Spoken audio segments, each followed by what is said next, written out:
So, to the audience, who is Brwa? Quick introduction. I work as a filmmaker. I'm a screenwriter and director, and also an editor. Awesome. I do that. I write and I direct.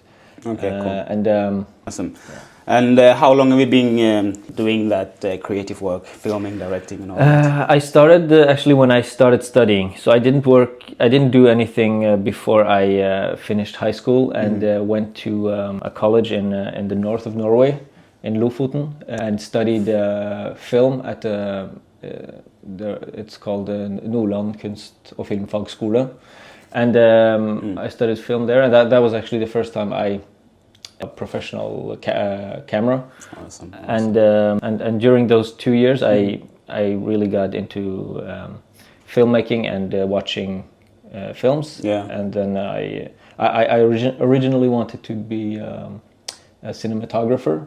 Yeah. Okay. And I'm curious on when did you first realize, like, you know what, I think this is the industry I want to go into?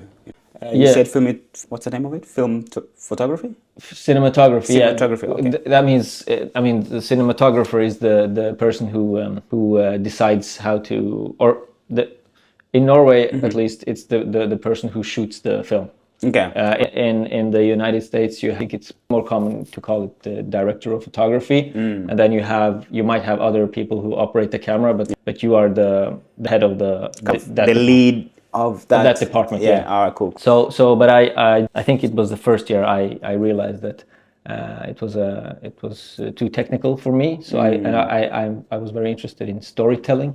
Okay. And I felt like I had some stories to tell, and then I went to directing. Well, I mean, actually, that's a skill to realize that, you know what, I want to do this, but I see that that's not for me. Realizing that quickly, because sometimes people will actually put themselves through it. Yeah. And then call it a year, or when they complete it, say maybe years later, like, you know what, actually I wanted to do that other thing. Right? Yeah, well, luckily for me, it was in the same, field. I didn't have to change schools or anything. It was all in the same, everything was in the same area. And the good thing about that school was that we got to try out different, the different disciplines, filming, sound engineering, all the other, fields that you have. Awesome. Yeah, I mean, you mentioned you moved up north in Norway for the studies, but how early did you actually got into filming? Was it like, call it at school age or even younger? Or? Like I said, I started like seriously when I started studying it. Okay. So in high school I was interested in films, but I didn't I made some films in the school projects. Like we had school projects where you had to talk about certain topics, and instead of doing for example a presentation or an essay or something like that, I made a film about that topic. Cool. And that's when my teacher, my Norwegian teacher, she said that did you ever consider studying film? And I didn't know that it was something you could study. How old were you by then? I was it was like the last year of high school, so I was like 17, 18. Yeah. All right, cool. Yeah, I mean, imagine, because you didn't consider it until the teacher mentioned it, Yes, at least not to pursue it in terms of studying it. Yeah. Wow. Have you ever had the thoughts like, you know what, thank you for giving me that advice. I wouldn't have taken this direction without that advice. Many times. Yeah. I often think about it, actually. Yeah. So I want to give a shout out to Marit, my teacher. Marit, thank you so much. Encouraged me to go into this. Yeah, awesome, man. And I wanted to actually go into, like, was there anyone that kind of talked you into it, inspired you, or that got you into this field? Yeah. So Marit is definitely one person. Is there anyone else that you kind of looked up to getting into this? Yeah, there were. I mean, I wouldn't say there was one specific person, but there were several people, like my teacher, obviously, and also there were some guys on YouTube that I followed. And that was the period where I was more like, when I wanted to be a cinematographer. I was very interested in how how to shoot something and make it look filmatic. And there was a couple of YouTubers, and there were some YouTubers that I watched, and and that's how I got into it. Yeah, is there anyone specific when you say YouTubers? Is there any people that you remember? Maybe we can again shout out for their work. That also inspired you. Yeah, there was this YouTuber. His name is Anders. Good, I think. I don't remember the last name, but I know him. He's a very nice guy, and he made a lot of videos about how to make films. Okay, cool. And also he studied at that school, which I applied for later. That was how I heard about that school. Oh, cool. And then also some filmmakers that I watched. Of course, I watched a lot of films, and I don't remember the name. They're out there. Yeah. Well, I mean, again, Anders kind of stood out because you remember he's local. You went to the same school, so it means that you kind of remember him more than the rest. All right, cool, man. One thing I also want us to kind of touch on is projects that you've done.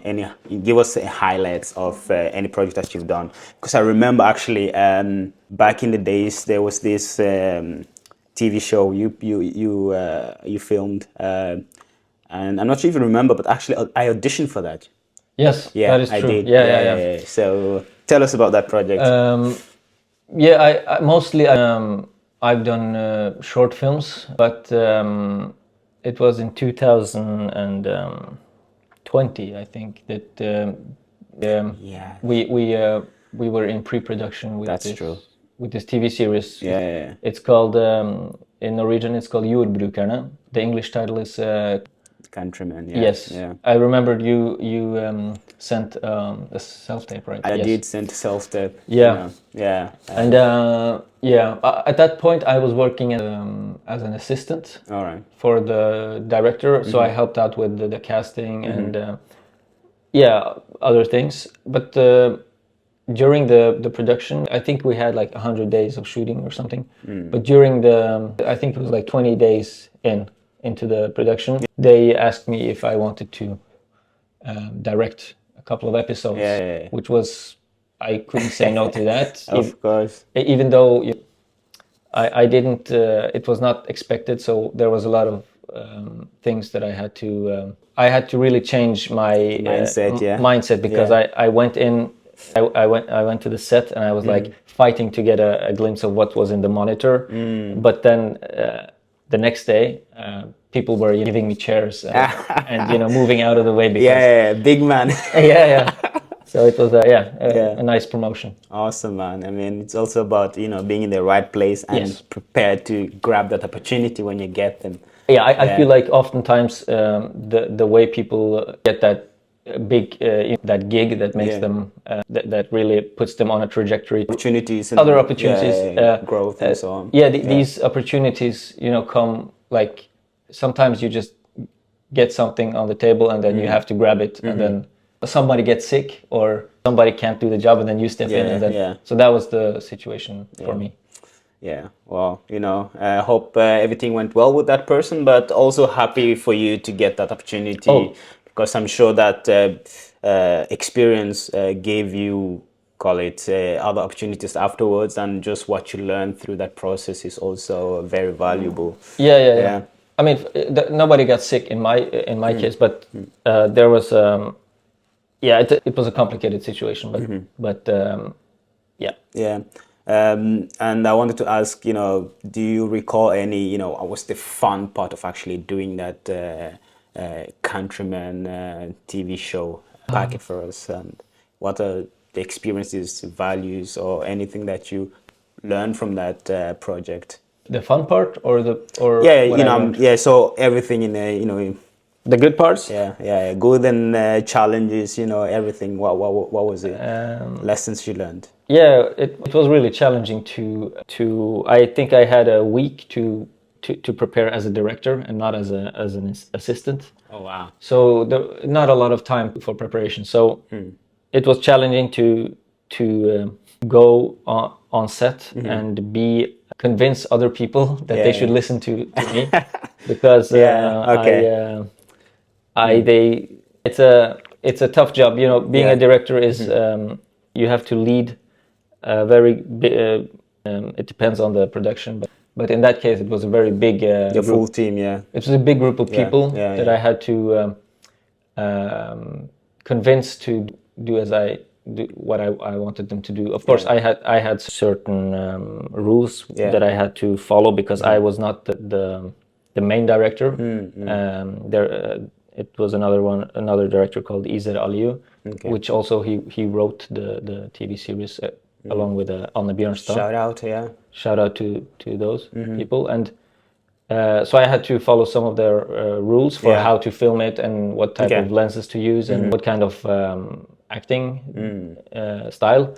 But of course, I am the director for those episodes, so there were things that I wanted to do, and then so it was a challenge too. But I think like after a week or something, it was I felt comfortable in that role. All right, cool. And because you mentioned you had about a week to prepare for the directing role, right? And also you said you had to kind of shift that mindset and your colleagues as well, because from being one of the, call it employee, whatever, then you have to have that leadership role, like a manager, you know, it's like they also have to have a mindset. Yes, they have to adapt also to me, to this young guy who... In the beginning, he was an assistant, and now we have to listen to this guy. So I think there were a couple of people who got a bit frustrated. But for me, I am educated as a director. I have directed other things, not as big projects as this one. But to direct was not the issue. But to direct this project was an issue because of all the changes, right? Yeah. Because again, just want to emphasize that you had a week to prepare for that directing role. But how long did you have to prepare, like the assistant? Because what was the preparation compare? It was like several months. Wow, that went fast. From several months of preparation for assistant, you had a week to prepare for as a director. As a director, which is also a bigger responsibility. Exactly. So, yeah, it was crazy. Again, well done, man. I mean, I've watched the series, and you know, I wish I was selected for that role, man. But hey, well, it was not my decision. But it would be really fun to have you. But yeah, you can, for the audience, they can check it out. Definitely. I mean, we will. But it's in Norwegian. The TV show is in Norwegian. I was gonna say you can check it out on NRK. Yeah, exactly. So you can have, can they select English title? Because I mean, we have audiences that are also non. I'm not sure. No. Yeah, but actually NRK is the national broadcasting corporation. So it is for a Norwegian audience. All right then. And you cannot watch. When I think about it now, you cannot watch it when you're outside of Norway unless you log in.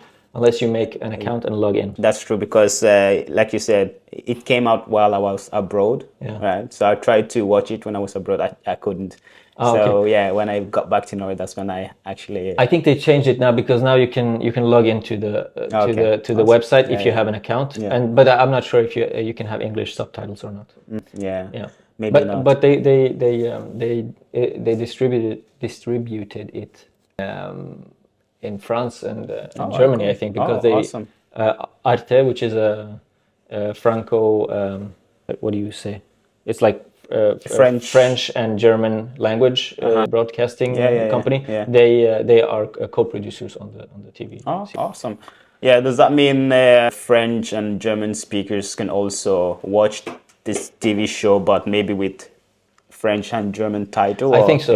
I don't know the details about that, but at least they were co-producers, and I think they have it in those countries. Cool. All right then. So I mean, then it's more than just our Norwegian audiences that can have a look and watch the Countryman. Yeah.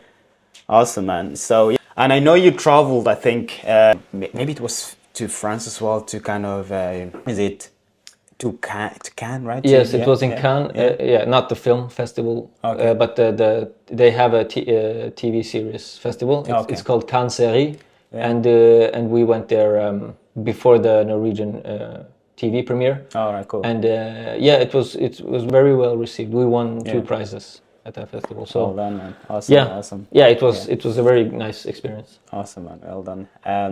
Yeah, so we touched on the Countryman. Is there any other works that you've done in the past that you'd like to highlight? No, that was that was the first time I worked on a longer format project. The other ones were short films. I made a couple of short films which they were screened at festivals. Yeah. But no, other than that, I didn't do anything until it was like 1.5 years ago. We shot my first feature film. We'll come back to that. Okay. Later. Yeah, we'll come back to that. So yeah, awesome. Yeah, and is there any way that people can check your short films if they're interested? No. No. All right, that's not for you guys. Forget it. Yeah, they can just email me or cool, you can have the email address. Yeah. All right, cool. Yeah. And then I can send the link. But no, unfortunately they are not available. All right. Cool. All right. Awesome. I don't know why, but maybe you should upload it somewhere so people can actually go and check your work. Yeah, I should do that. All right, awesome, man. And one thing that I also wanted us to touch on is getting into the industry, right? I know there might be some challenges in terms of call it just getting work, right? Because you might have a period where there's nothing to do. How do you keep yourself going? And Yeah. Well, I work on a project-to-project basis. So you don't have a full-time it's not a full role. I don't have a contract or anything. I mean, I have contracts for each job, for each project. So it is it's a challenge to live off of this work. Fortunately for me, it has gone well after I finished studying in 2018, and after that I worked with I've just done a lot of different things, and but I have been working with film or TV. So I'm very lucky to not have to do other work. I mean, it wouldn't be an issue, but I mostly worked in that field. So I mean, I'm all about doing something that you're passionate about, right? And I think this is what you're passionate about. This is like yeah, this is what gets you going. And how is it getting, call it, funding and support as well? What are the challenges in the industry? So you can work as a director for hire if you want to direct. It's I mean, you have to prove that you are able to direct. Of course, you have to do some things first, but you can also, for me, it's I really want to do my own, to direct my own ideas, and so I write a lot, and I apply for funding for writing support, and we are lucky in Norway to have different options to apply for, and it's not every time that you get it, and sometimes, I mean, some people never get it, don't get it that often. I've been fortunate enough to get some support for my projects, and it's nice to see that many of them have been produced. And because if you look at the numbers, more people get support to write things that are not being produced, and only a small percentage of the projects that are supported during for the writing process actually get produced. So and that's sad, but that's how it is, because the big money is in the production, not in the writing. All right, awesome. And how about project promotion? What are some of the challenges that you see in the industry or you've experienced in promoting your work? I think it's new to me because when you make short films, it's not a lot of promotional work. You send it to film festivals, and not a lot of people watch short films unless you're interested, or unless you go to a festival. And I think in the old days they used to screen a short film before a feature film at the cinemas, but they don't do that anymore.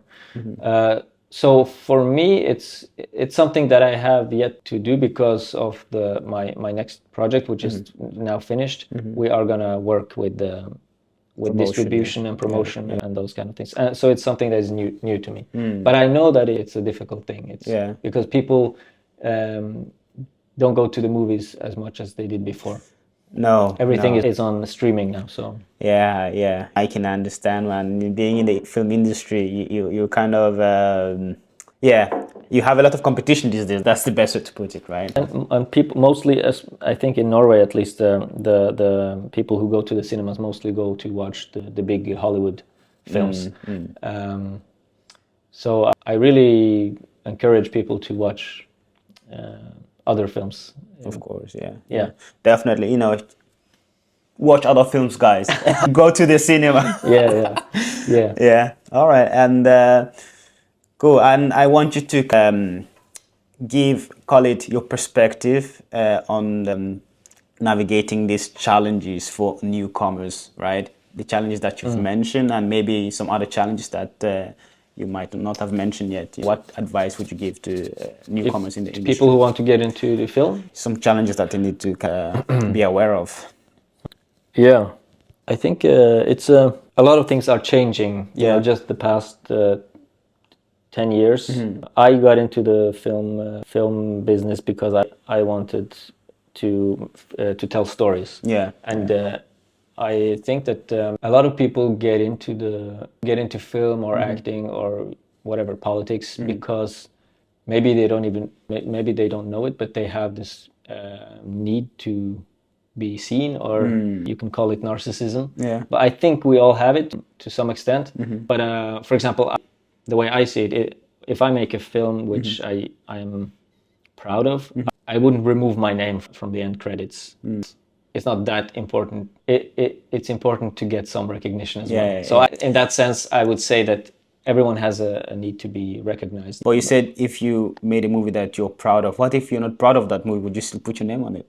I could remove my name. But the point is that we all have a need to be recognized for the work that we do. Yeah, but I feel like some people have a bigger need for that. And that is the main reason that they go into films or acting or whatever. But for me, to tell stories and to talk about things that I feel is important is also a big part of that. So and it's I don't remember the question. Yeah, so basically advice to people who want newcomers to get into, that challenges that they need to be aware of. If you're only interested in being seen, if you're only interested in recognition, then I don't have any advice for you. But if you are interested in telling stories, then I would say, like all the other filmmakers say, go out and make films, and then watch films. Because people don't watch. I mean, not everyone, but a lot of filmmakers or young filmmakers, they don't watch films. I think there's a lot to learn from just watching movies. Yeah. Well, absolutely. I've watched a couple of movies with you, and it's different than when I'm watching alone, because you're like, oh, did you see that tango? Let's look at that. Well, yeah, I watch films several times. If there's something that's interesting, I watch it several times. Yeah, because watching a movie with you was like you were at work. You were kind of analyzing the whole thing, not just for enjoyment, right? I remember when I started studying film, I was really analyzing when I was watching films. But I tried to be more, just to experience it as a normal audience, because that's the point of the filmmaker, for you to experience it as an audience. So I try to do that. But sometimes when I'm very intrigued by the filmmaking, I will analyze it. I know. I've experienced that. So next thing that I want us to touch on is your current and upcoming work, right? So just give us a tease on what's coming up. What are you? I've made a feature film. It's my first feature film. Congrats, man. Thank you. And it's called My Uncle Jens. Uncle Jens. JENS in English. The Norwegian title is Onkel Jens. The English title is My Uncle Jens. So it's a film about a young teacher who works at a junior high school in Norway, and he lives in a shared a flat with two others. And one night, this is how the film starts.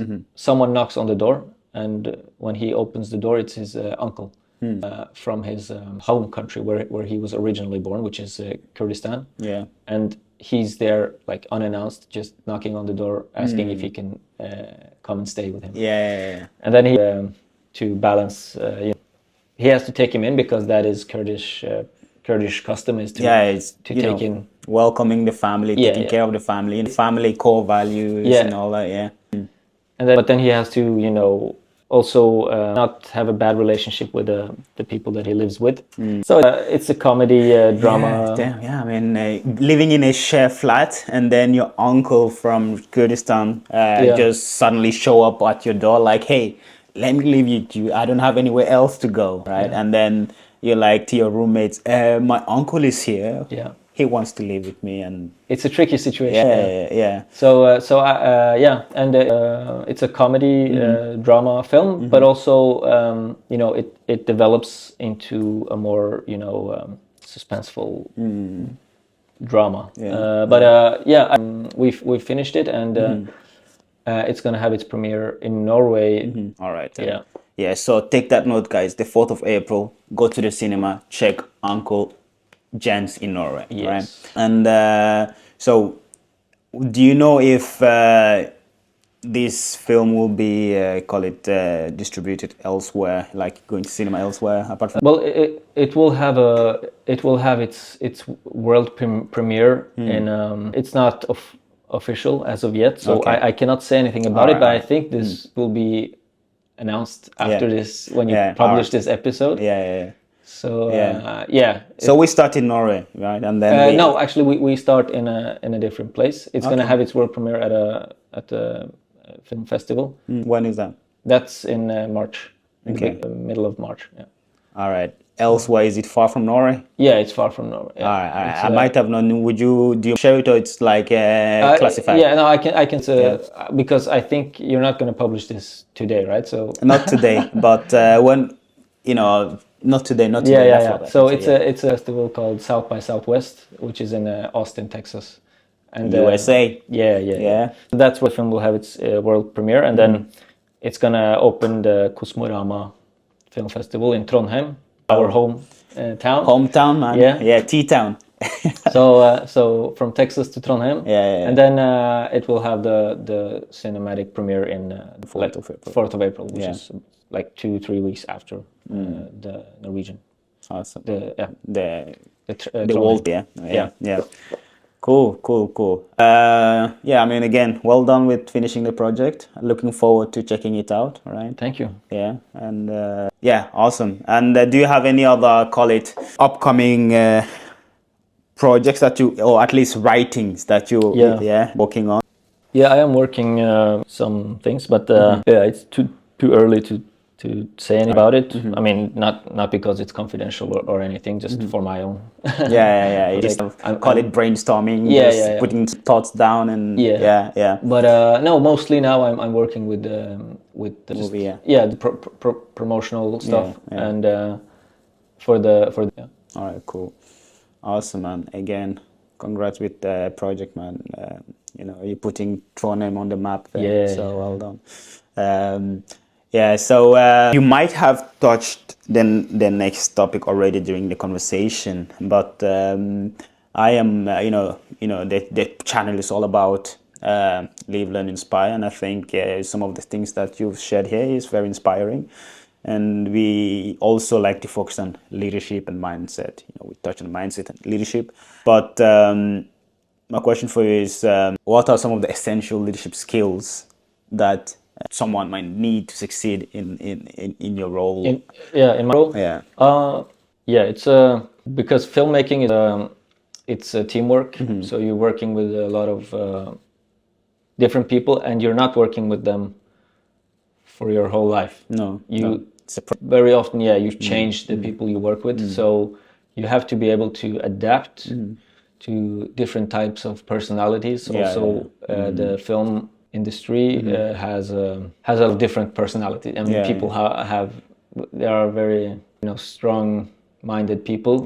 And so you have to be able to communicate with the people, and you have to take your space as a director. Like I mentioned before, you have to convince people that you're right. And directing has to do with, I mean, the job is actually to make decisions. So you have to make decisions all the time, and you have people coming up to you asking this blue hat or this red hat, this table, that table. So you have to make decisions then and there, and you know, sometimes you might, in retrospect, you might think it was the wrong decision, but yeah, you have to, even if you're a shy person, you have to, you know. You have to put the hat on and play the role. You kind of in a role. You're playing a role as well. Almost, you're almost playing a role. But with that said, I mean, there are different ways to direct. You don't have to be this dictator who is, you know, shouting at everyone. You don't have to do that. You can be you know, you can more, you know, secluded or, but it's, at least you have to get your team with you to do the teamwork. Yeah, I would say that. I don't know other things. Yeah, well, you have to know, or at least act like you know everything about your universe and your character. But okay. Yeah, but not always, because you know, sometimes you have actors who do a lot of work on their own. So they do a lot of research for a specific role. Okay. And you might not know everything about that role, but of course, the more you know, the better. But I've worked with actors who really go into the mindset of their characters and their characters, and then you get a lot of you know, free you know, input from them. Yeah, I can imagine that's like a you know, a dream team when you have someone that does all that extra work on their own, and it makes your job easier. Yeah. Because another thing is, I've worked in the past a lot with the first-time actors, which means, you know, people who are not trained or professional actors. You'll find them on the streets, or you find them at you see potential. You see a potential. You see in a potential them. They can they can front of the camera, but they don't know the techniques or so in that case you have to then you really have to adapt, because you have to guide them like properly, and you know, just holding their hands and show them the way. Exactly. Yeah. All right. Okay, then I would like to ask, you know, there might be some people out there, right, that are curious about this industry and maybe want to jump into it, you know, call it actors. What would you tell them? Because now you say, you know, you can see a potential in someone, but when you bring them in front of the camera, you still need to call it, train them, educate them. Is there anything you think they could do on your own just to prepare for that opportunity? Yeah, it's a lot of first-time actors, especially you can and you instantly think, oh, that's perfect for a specific role. For a specific role. But then when you put them in front of the camera, they get like really stiff, and they cannot do anything that is believable. So my tips is, I mean, sometimes you cast that person. Because maybe they're just not right in front of the camera. But my tip, if you really want to be in a film, it's, you know, you have to be present. You have to listen to what's being said. So if we're acting and or improvising something, I say something, you have to really listen and not think about how you are perceived or how your hair looks, or because unless that's the scene, but you have to you know, respond to what I'm saying. And we have to, you know, respond to each other and be present in the moment. I know it sounds easier than it is, but that's I mean, I can imagine it being tough, man, you know, especially if someone have no experience at all and you just bring him in front of the camera, especially if it's first time, they might, you know, just call it panic, right? Like what, right? So and understand, it's not something that is like you can learn it. You just have to experience it and train for it, I guess. Yeah. Awesome. Yeah. So in regards, you know, you've pointed out some things on call it leadership skills that is required in the industry. Yeah. And is there any, call it, inspiring leaders in the industry that you kind of look up to, or that kind of, you know, call it, people could something from, right? Is there anyone at all? Someone that influenced you? No, not in. I don't not in terms of leaders or leaderships. No. Not that I can think of at least. Maybe more on like the creative side. That's The what creative you have a lot side. of. I have a lot of films or filmmakers that I look up to, but for their work. But I haven't seen how they work on set, so I don't know how. How they lead their team and I know the background stuff. I know I've seen, for example, Stanley Kubrick. He's people have said that he's like a dictator, and he takes he many takes, and then there are some horror stories about directors who abuse their actors and things like that. Yeah. But I have never been there. I've never been on set with them, so I don't know how they work. But what about because I'm thinking it might have to do with culture as well, right? Do you think there are people with that type of style as well, or is it because I'm sure you might have heard if someone is I heard some stories about Norwegian directors as well. So I don't it might be less people in Norway who do that statistically, who are this tough of leaders, dictators, but there are different types of leaders everywhere. So I know some. I've heard about some Norwegian directors. I don't want to mention any names. We keep that for ourselves, right? So awesome, man. So we touched on basically everything that we want to discuss: leadership, mindset, and when Scarlett want to get into acting and the industry in general. Well, is there anything else that you want to kind of mention to our audience in terms of people that just advice for people that are interested? No, it's just like I said. If you want to make, I don't advise if you want to become.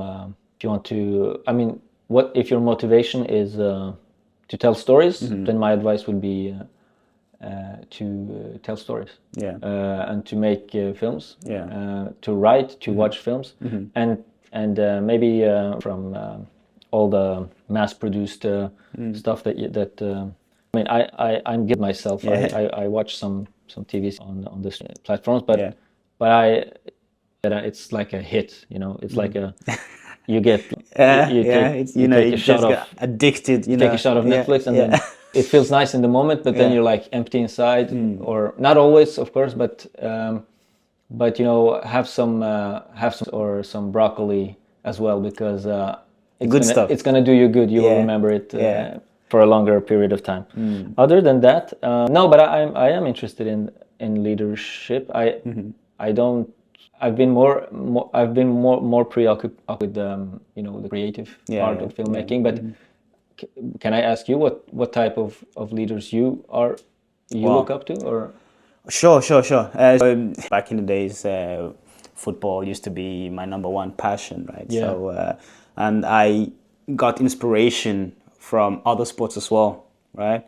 So for the foot, or for to be better at football. To be better at football, and also just it's all about passion for me, right?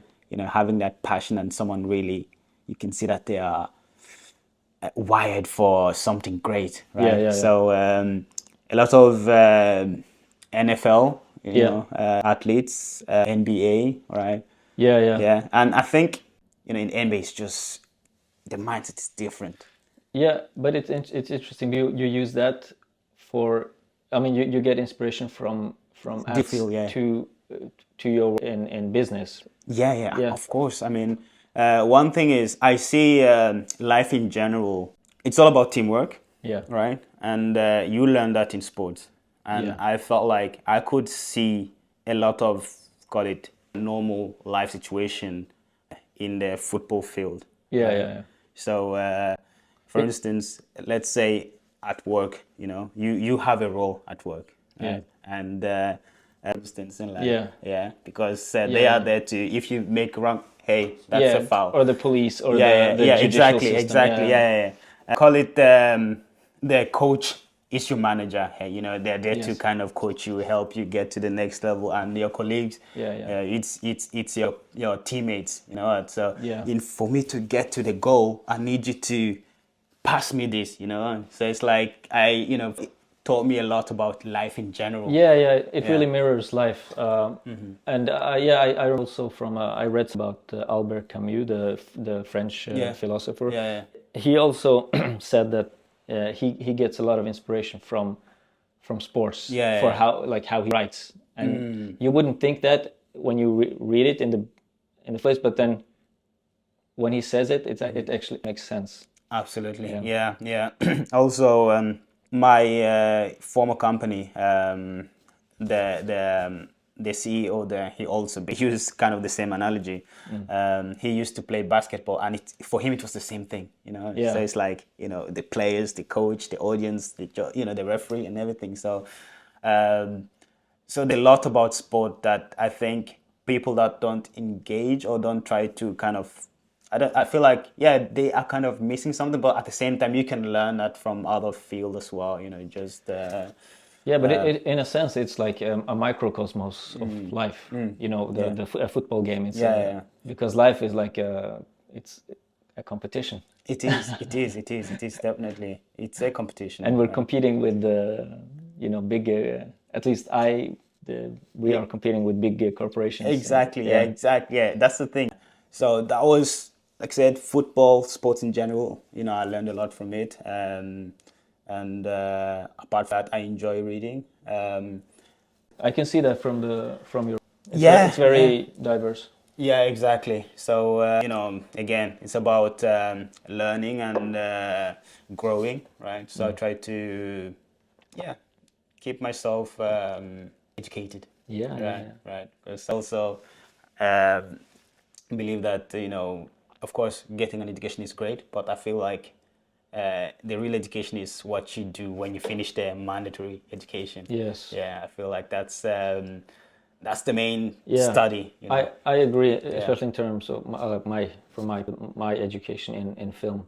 I learned a lot of the things that I did after film school was kind of to unlearn the things that I learned in film school because it's good to know basic stuff, but it's also good to kind of move forward from that and Also, I felt, you asked me any leaders. I didn't give a specific name. That's because I don't think I can give one specific name. There are so many people that you just try to learn from. Again, it's about different leadership skills, right? People have different style of leading, so it's about listening to people and select what you feel resonates with you as well. What you can use and implement in your own life and so on. So so it's like being that sponge, just collecting. And that's the best. And in terms of I mentioned a lot of NBA, NFL players inspired me, right?